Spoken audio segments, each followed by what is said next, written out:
রাষ্ট্রভাষা বাংলা চাই, রাষ্ট্রভাষা বাংলা চাই।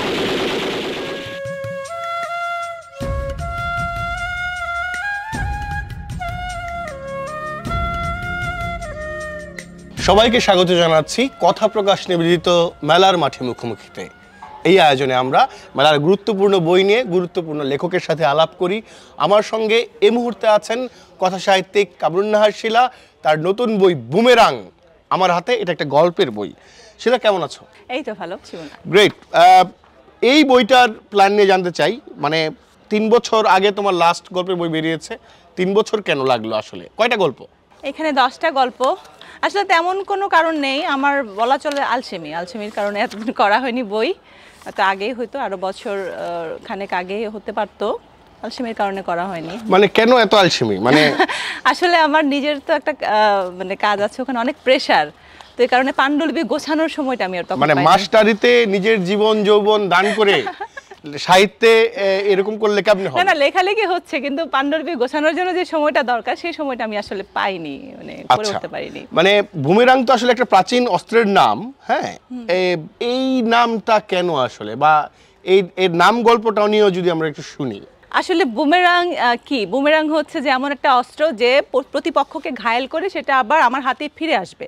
এখন এই বুমেরাংটাকে কিন্তু আসলে দক্ষ যেই শিকারী সেই ব্যবহার করতে পারে।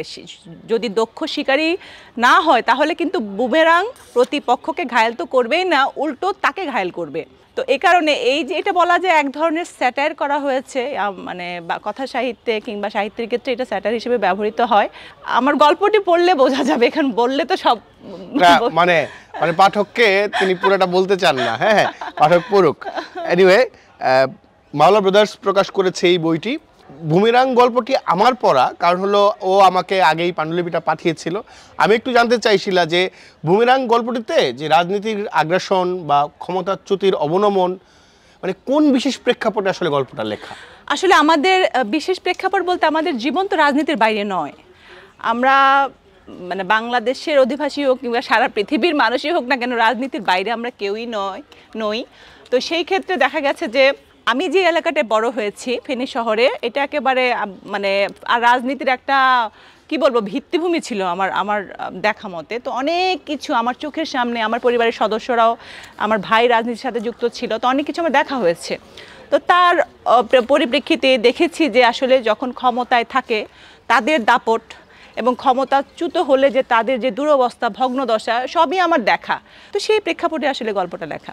আচ্ছা, মানে আমাদের শিলা হলো কালিও কলম তরুণ লেখক পুরস্কার পেয়েছিল 2019 সালে। এটা একটু জানাই, তার সাথে একটু জানতে চাই যে এইখানে এই বইয়ে জুলাই আন্দোলন নিয়ে আসলে 2টা গল্প আছে। আন্দোলনের কোন ঘটনাবলী বা অভিজ্ঞতা তোমাকে আসলে গল্প 2টা লেখালো? আসলে তুমি নিশ্চয় জানো যে আমার ছেলেও এই আন্দোলনে আহত হয়েছে। এই আন্দোলনটা আমার খুব কাছ থেকে দেখা, যেমন আমার শিক্ষার্থীরা দলে দলে যোগ দিচ্ছে, অনেক শিক্ষার্থী আমার বাসায়ও আশ্রয় নিয়েছিল। তো এত কাছ থেকে আমি আন্দোলনটা দেখেছি। তো একটা গল্পে সে আন্দোলনের বাস্তবতা চলে আসছে, একেবারে একদম নিকটবর্তী বাস্তবতা। আরেকটা গল্পে এসেছে যে আন্দোলন, আমরা তো অনেক প্রত্যাশা ছিল জুলাই আন্দোলন পরবর্তী, সেই প্রত্যাশার জায়গাটা নিয়ে আমাদের যেই ফাঁক ফোকরগুলা, সেটা নিয়ে আমার পরবর্তী মানে আন্দোলন পরবর্তী বাস্তবতা নিয়ে পরের গল্পটা লেখা আর কি। সেই গল্পটাও সত্য। শিলা, তোমার কিছু গল্প উত্তম পুরুষের লেখা, যেমন ফিশ গানম্যান। মনে হচ্ছে লেখক নিজেই আসলে গল্পের চরিত্র হয়ে উঠেছে। মানে এর পেছনে বিশেষ কোনো সাহিত্যিক উদ্দেশ্য আছে? না, আসলে এটা তো একটা খুবই পুরনো কৌশল বলা যায় যে উত্তম পুরুষের বয়ান, সেই হিসেবে লেখা। আর গল্পগুলা কোনো না কোনোভাবে দেখা যায় আমার চারপাশের জীবন থেকে নেওয়া। তো উত্তম পুরুষে যখন আমি লিখতে গিয়েছি সেটা খুব স্বতঃস্ফূর্তভাবে এসেছে, এই কারণে আমি আর সেটা বাদ দিইনি। দারুণ। তোমার গল্পে মানে এই যে তুমি প্রত্যক্ষ অভিজ্ঞতার কথা বললা, এবং একটু আগেই বললা যে রাজনীতির বাইরে আমরা কেউ না, কিন্তু রাজনীতির একটা স্পষ্ট বা প্রবল উপস্থিতি অনেক সময় গল্পের যে চরিত্র, গল্প তো ফিকশন আসলে, সেখানে কল্পনার মামলাও থাকে, কিন্তু বাস্তব যখন গল্পের চেয়ে অধিক তখন গল্পে সেটা জায়গা পেতে পারে। কিন্তু তোমার কি রাজনৈতিক ভাষ্যকার হওয়ার কোনো ইরাদা আছে কি? না, মোটেও নয়। আমার গল্প যদি আমি বলবো যে খুবই নিগড় বাস্তবতা এসেছে রাজনীতির, সেটা জুলাই আন্দোলনের একটা গল্পই, ঘুম গল্পটা। আর বাকিগুলো আসলে এর মধ্যে আমি এত বেশি কল্পনার মেলবন্ধন ঘটিয়েছি, কল্পনা এবং বাস্তবতার মিথস্ক্রিয়া দেখিয়েছি। আমার মনে হয় যে রাজনীতি এবং মানে কল্পনা, এটা লেখক রাজনীতিকে সেইভাবে প্রকটভাবে আলাদা করতে পারবে না, একটা অংশ হিসেবে এসেছে, জীবনের অংশ হিসেবে। একদম। তোমার ডাক্তার বাড়ি ইসরায়েল্লা চোরা গল্পে মুক্তিযুদ্ধের প্রসঙ্গ আসছে। মুক্তিযুদ্ধ তুমি আর দেখো নাই, ফলে না দেখেও নিজের চরিত্রের বয়ানে যে সেটাকে জীবন্ত করে তুলে আনছো, এটা আসলে সম্ভব কিভাবে? এটা খুবই মানে সহজ বিষয়টা। যেমন আমি তো আর দেখাচ্ছি না যে আমি মুক্তিযুদ্ধের অংশীদার, আমি দেখাচ্ছি যে আমি কথক তার মায়ের মুখ থেকে শুনছে, কিংবা কথক তার দাদির মুখ থেকে শুনছে। তো সেই হিসেবে এটা খুবই সহজ। এটা মানে তুমি নিজেও জানো যে কারো বয়ানে যখন আমরা গল্প উপস্থিত করি, এটা সহজ হয়ে যায়। দারুণ। শিলা, তোমার কিছু গল্পে আঞ্চলিক ভাষার ব্যাপক ব্যবহার আছে। আঞ্চলিক ভাষার ব্যবহার বা লোকাল ল্যাঙ্গুয়েজের ব্যবহার নিয়ে তোমার কোনো বিশেষ ভাবনা আছে নাকি? না, আসলে এটাও তো আমাদের গল্প লেখার যে লোকাল ল্যাঙ্গুয়েজ কিংবা আঞ্চলিক ভাষা কিংবা আমাদের যে মুখের ভাষা, যে এই পূর্ববঙ্গের ভাষাটা যে প্রমিতকরণ করার ক্ষেত্রে যে একটা অপপ্রচেষ্টা ছিল কলকাতার প্রভাবে, সেখান থেকে বেরিয়ে আসার একটা প্রচেষ্টা আমাদের বাংলাদেশে কেউ কেউ করছেন। আমি বলবো না আমি তাদের অংশীদারি, আমি বলছি কিন্তু আমাদের যে আঞ্চলিক ভাষা, সেটার কিন্তু দুর্দান্ত ব্যবহার এর মধ্যেই আমার এলাকার ফেনীর ভাষাটার ব্যবহার করে ফেলেছেন সেলিম আল দীন।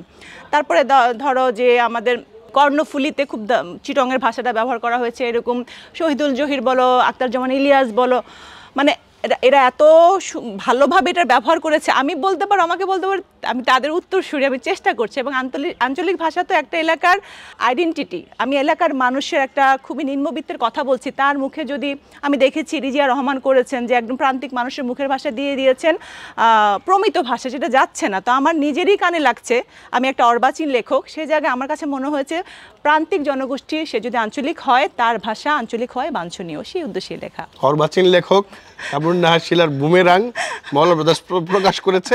তো অর্বাচীন লেখক শিলার বুমেরাঙের এমন কোনো চরিত্র কি আছে যেটা আসলে পাঠকের মনে দাগ কাটবে বলে তুমি মনে করো বা তুমি চাও দাগ কাটুক, যদি এটাকে টিজার হিসেবে বলো আর কি? আমার কাছে মনে হয় এখানে বুমারাং গল্পের সেলিম চরিত্রটা পাঠকের মনে দাগ কাটবে। সব গল্পই তো আমার দৃষ্টিতে দাগ কাটার মতোই, কিন্তু যে রাজনীতির আগ্রাসন এবং ক্ষমতাচ্যুতির অবনমনের কথা যেহেতু বলছি, আমার কাছে মনে হয় সেলিমকে দেখে যদি কেউ শেখে, আমরা আদতে কিছুই শেখি না, তারপর যদি কিছু শেখে। তুমি গল্প যে লেখো, কিভাবে লেখো, আসো তোমার আইডিয়া কিভাবে জেনারেট হয়? ধরো কখন মনে হয় যে এই গল্পটা আমাকে লিখতেই হবে, না লিখলে আমি শান্তিই পাচ্ছি না? না, এটা খুব অদ্ভুত। আমি একটা গল্প দেখা যায় দীর্ঘদিন ধরে মাথায় নিয়ে ঘুরছি, তখন একদিন খুব জোর করে বসে লিখে যাই, একটা হয়। আর একটা গল্প যে আমি কিছু একদমই ভাবি নাই, কিন্তু হঠাৎ করে আমি ক্লাসের পড়া পড়তে বসছি, কিন্তু আমি গল্প লেখা শুরু করেছি। এটা ঠিক ঠিকানা নাই, এটা আল্লাহ প্রদত্ত। তোমার স্বভাব তো কবির মতো, লেখক গদ্য, মানে কেন? আল্লাহর ইচ্ছা, আল্লাহর ইচ্ছা, হ্যাঁ, সব আল্লাহর ইচ্ছা। আচ্ছা শিলা, আমরা এই আয়োজনটার মধ্যে আসলে লেখকের জীবন যাপন, তার লেখালেখির সাথে সম্পর্ক, সেটা খুঁজতে চাই, বুঝতে চাই। তুমি রাজনীতির কথা বললা, গল্পগুলোর কথা বললা, সেখান থেকে তার অনেক কিছুই চলে আসছে। যে অভ্যুত্থানে ছেলে আহত হয়েছে, যার সাথে তুমি এত যুক্ত ছিলা, সেই অভ্যুত্থানের পক্ষের একজন মানুষ এখন জেলখানায়, কবি সোহেল হাসান গালিবের কথা আমি বলছি। তাকে নিয়ে তুমি ফেসবুকে একাধিকবার লিখেছো, উচ্চকিত ছিলা। কি মনে হয় এই সময়ে বসে একজন স্বজন, একজন কাছের মানুষ, একজন লেখককে জেলখানায় পৌঁছে দেখলে কেমন লাগে? আসলে এটা আসলে আমাদের জন্য খুবই কষ্টের, খুবই বেদনার।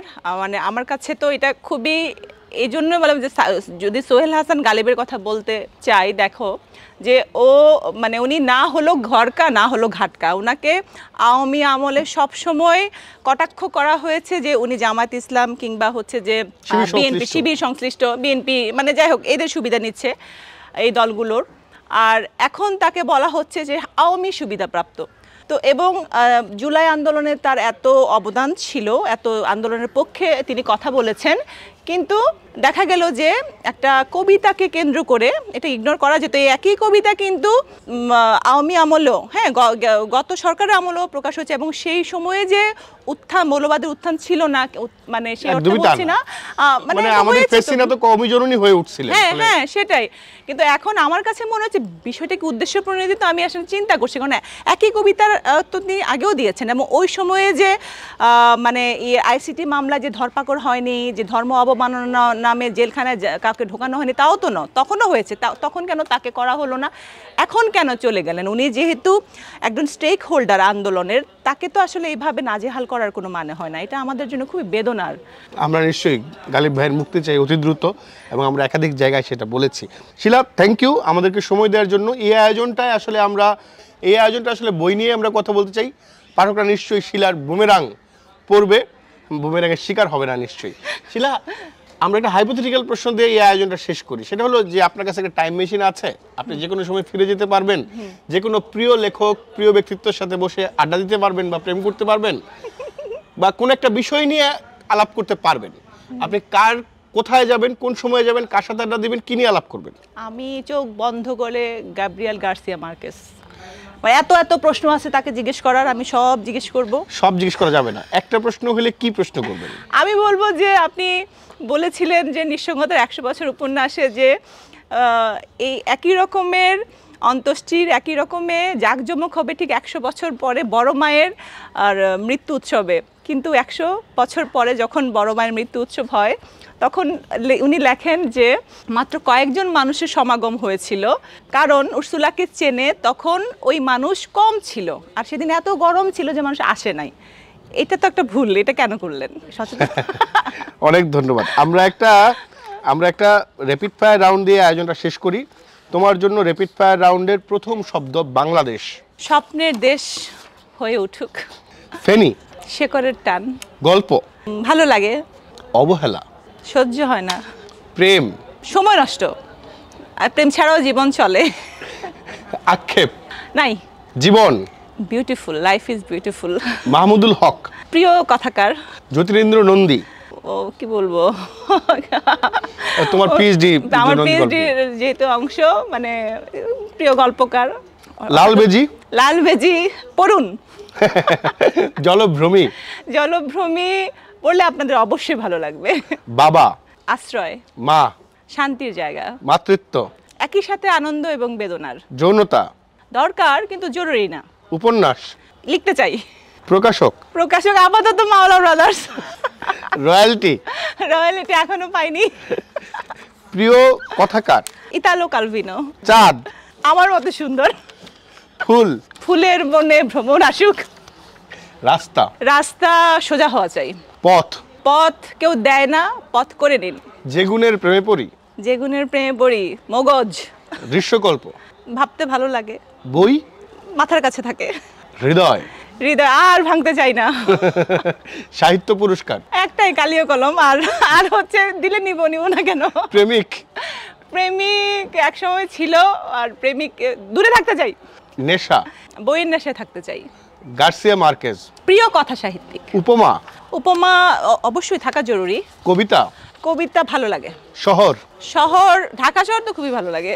মেঘ। কি একটা কবিতা আছে না, বুদ্ধদেব বসুর 40 মেঘ, কবিতাটা কি বলো? ওই উঁচুতে। উঁচুতে। তুমি বেশি সময় নিচ্ছ। মেঘের পরে হলো গিয়া পাহাড়। পাহাড়।